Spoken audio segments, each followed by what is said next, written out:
And we're on. Hi there, it's Rhonda, Barefoot Artist Lee with infusionoflife.com. And we're going to have a little bit of story time today.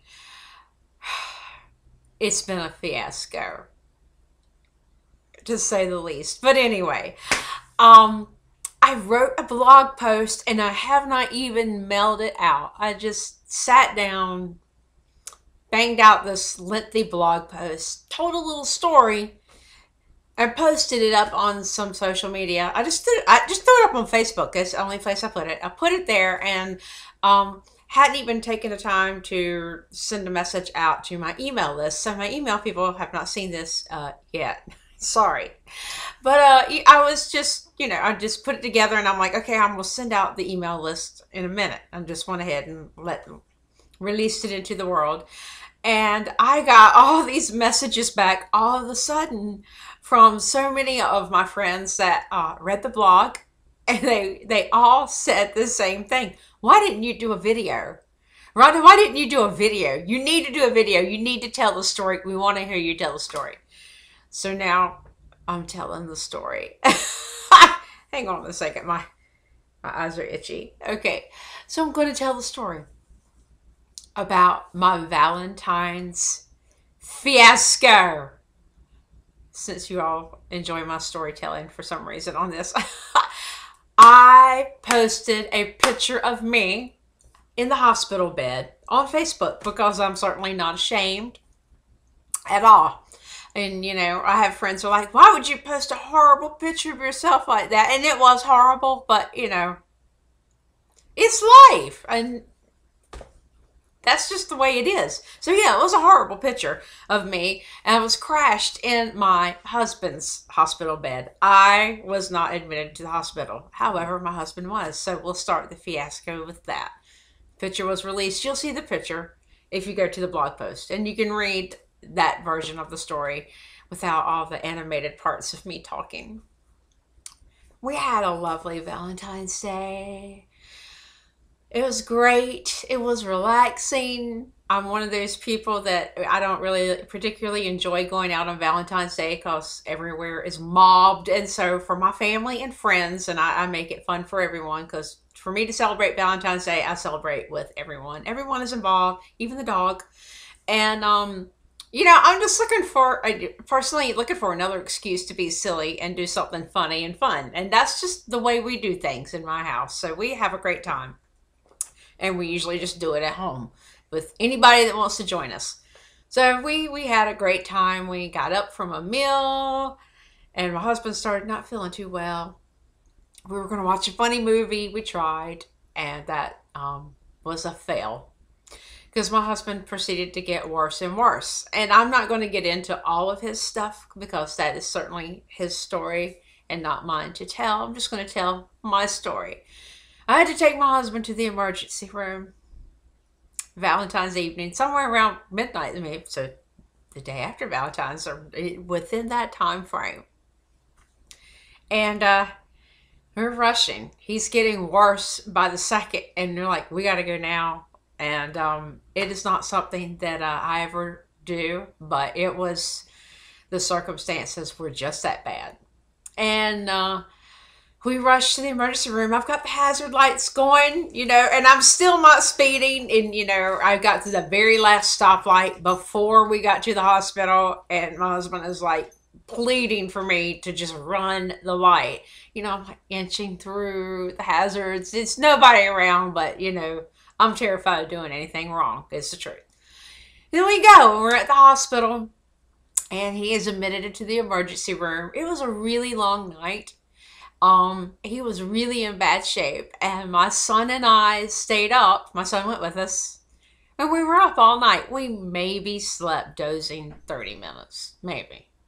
And then the next day, some family came in for a few hours, and my son and I are on fumes, and I have not slept. And I will say this, the night before Valentine's Day, my silly butt stayed up all night, up to no good. I was working on a new project for my website.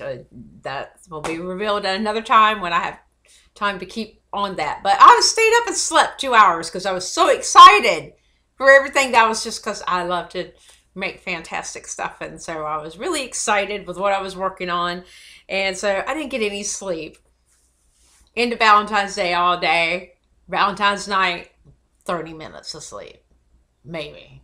Of bad sleep. Because sleep in the emergency room is ungodly and unheard of, really. Unless you're drugged, I guess. So, family comes in, and while they were moving my husband from the ER to a room, yes, he was admitted into the hospital. I crashed for not even really an hour. So in a chair in those uncomfortable hospital waiting rooms. So that goes on, and my son crashed a little bit. We're just exhausted. Family leaves at the end of the day. I haven't eaten all day long, all day, and which is okay if you're going to fast, but when you're running on fumes and stress and all that, it gets really hard. And that was really hard at that point. I was just so exhausted and I had no food and I had no sleep. And so I decide, I have no one, there's nobody to help me. It is what it is. Everybody's gone. So I decide that I am going to leave my husband for a few minutes quickly and go move the car outside of the, it's still parked at the emergency room parking lot. So I make sure he is okay. He is out. I look around. There's no nurse call button, nothing, because he's in observation. So, I tell them over and over again. And they're telling me, go home and sleep and come back in the morning. I'm like, no. I'm not, I can't do that. So anyway, I'm going to run out real quick and move my car from the ER to the regular parking lot. And I'm like, maybe I'll just can grab something to eat and bring it back and just be super fast. That did not happen at all. So I get out there. It is bitter cold. It is windy. It is ungodly. And I jump in my car and I try to crank it up and nothing happens. It's dead. It doesn't turn over, nothing. And I'm like, oh dear God. And I realized that I had left the emergency lights on, the hazard lights on all night because, I was wheeling into the emergency room and, I didn't really think about that. I was thinking about a lot of other stuff. And so, sleep deprived too. I was just brain dead. Starved. not at that point. But anyway, so I call my AAA. If you don't have AAA, get AAA. This is my unofficial announcement. Get AAA. God knows I've used the hell out of my membership every single year because something is always happening because I'm traveling. What can I say? So I call AAA. The guy shows up. Cannot open up my car. He can't open the car up. He couldn't open the hood, couldn't do the battery in the back. He couldn't get anything to happen. And he's like, you're going to have this car towed. You need to call back. Tell him to bring a flatbed tow truck, tow your car. And I'm like, really? So I'd already sat there and waited over 30 minutes for him in the freezing cold in my car, but I can't warm up. And I can't go inside the hospital because the parking lot is so far away and my phone doesn't pick up the minute I walk inside. There's no signal. So I'm screwed. So, first time I sat there and did text messages, catching up on everybody and all that. Second go around, I call and I'm like, I am so cold. I call AAA again, another half hour and I'm shaking and freezing in the car. I'm sure it's shaking. People are probably looking at me. The guy felt bad for me and put me in his truck, and with the heat blowing on me, he's like sitting here because I was just shivering. I was really, really, really, really miserable. So my car gets towed.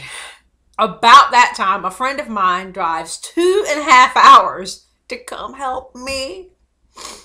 And they are pulling into the parking lot, and I'm like, follow us. I'm having to get the car dropped off and I have to go with the guy because my window was stuck down and he had to work on it and get it back up and all that joyfulness. And, I could have cried. I could have cussed. I could have just really, just really felt like the world was crashing down on me at that point. But I didn't. I just, I'm like, okay, let's just go. If I did, I will. And in all honesty, I did call my mom and say a few choice words because she's my mom. But, I was like, I was really mostly just too tired to function. Too tired to function. So my friend follows me, and then I go get my car taken care of. I haven't eaten, and I'm like, okay, I'm going to go by the house real quick and just, I'm so cold. I have to take a scalding hot shower just to warm myself up, and I'll put on some fresh clothes, and I'll shove something in. And I eat like a few bites, and not enough at all. And I run through and do that. I go back to the hospital and get there. My husband is oblivious, thank God. And I proceed to camp in for the night. Now, I can't sleep in those god-awful chairs. I laid on the floor. Yeah, I know. I got the emails about MRSA. It's everywhere. So I tried to sleep for I maybe got an hour, honestly, until I just couldn't handle the discomfort anymore. And then I was about crazy as all get out. I was crazy as hell. I'm like, I could like curse the universe for my luck or whatever. And instead, in my warped mind, I decided, instead of getting wrapped into the emotionalism of it, instead of being beat down, instead of getting upset, instead of succumbing to all the crap, I decided to entertain myself. Yeah. So I whipped out my iPhone, and at 4 a.m., I proceed to do a photo essay of the dark hospital room that we're in. I do pictures, make funny captions. I submit it all online, do put photo on my Facebook account, do a little blurb. And I was like, okay, that occupied a little time. Okay, you know what? I'll do another one. And so I did another photo essay with more funny captions. Did it about the hospital room. I'm just trying to make light of it. And then I decided to broaden my horizons and do a third one. So I did 3 photo essays of the hospital environment, and then started threatening to make collages of new and recycled goods that I found, which I didn't. I was just kidding. But I just tried to bring an element of fun to it and silliness, and try to bring a really bad situation at that point into something much more lighthearted, because I found that focusing my energy there, being very conscious of where I focus my energy, would bring about a great change for me personally and not make things harder on myself, because it was really rough. I'm not going to lie. Now, at the end of all of this, I will say my husband is home and fine, and everything's back to normal. And I'm getting back to normal. Well, my normal. And it was, and then my husband shows me a few days later the picture he took of me whenever he got up. Okay, so the picture of me in the hospital bed. He finally gets up, to take a shower, and he's like, why don't you lay in the bed for a second? Well, I passed out instantly, because I had not slept at this point in 3 hours, like less than 4.5 hours of sleep in 3 hours, in 3 days. I'd had less than 5 hours total, definitely. I'm being very generous. In 3 days, I was insane. I could not even function. So yeah, and I've already done all my photo essays and my iPhoneography. And so I just completely crashed, and he was sitting there and took a picture of me. So then what did I do? I'm like, you know what? Let me use this. I'm going to take this, because I keep it real. And that is really real. If you see, somebody in the hospital bed, you're like, oh my God. Well, yeah, I wasn't admitted to the hospital, but I was really exhausted. And I chose to shift my focus on my energy into where I was putting it into a much more beneficial way. Because feeding into the circumstance wasn't helping me at all. I needed to shift my focus. And it's just a true testament that I really do practice what I preach. And you'll see more and more of this stuff showing up on the blog because I'm tired of skirting around the issue of what I really do in life. And this is what I do. And I do practice what I preach. And so, you know, hell, I'm a laughter yoga leader. Jesus, you know, I mean, and that's part of it. And you need to find it because in the message to me that speaks a really, really strong message is that at the end of the day, you can have the crappiest day, the crappiest week, or in some of us, the most crappiest, craptastic year ever, which I've had a couple of times, too many occasions. You can have that, yeah, but that does not define who you are. And that was the point that I wanted to make, is you can choose how you respond and how you react to the circumstances. You know, sometimes it may be something so sudden and you can't really get a grasp at that moment to filter out your brain to know how you need to react. But if you can catch yourself as quick as you can and make a choice as to how you react to a situation, you can change. You can literally change the whole situation. So yeah, I used a strong image of me because I really wanted to send a very strong message. I had already been sick the week before from chaperoning a trip where I was locked in with a bunch of kids, breathing gunk all over me. And then I got stuck outside, you know, freezing my buns off, waiting to get towed because, oh my God, the battery ran dead because I was trying to get my husband to the hospital. And Jesus, I haven't slept, you know, 3 days. And who has time to eat? So everything in the world that could happen did happen, and I wasn't getting a break at all, and I refused to let that define me. I refused to let that circumstance define me because I'm above all of that, and you are too. So yeah, I chose a strong image because I really wanted to send a very powerful message. And here's my long video to make everybody happy. So there's the story on video. I love you. Have a great day. Don't let the crap define who you are because you're bigger than that. And I love you. Take care. Bye.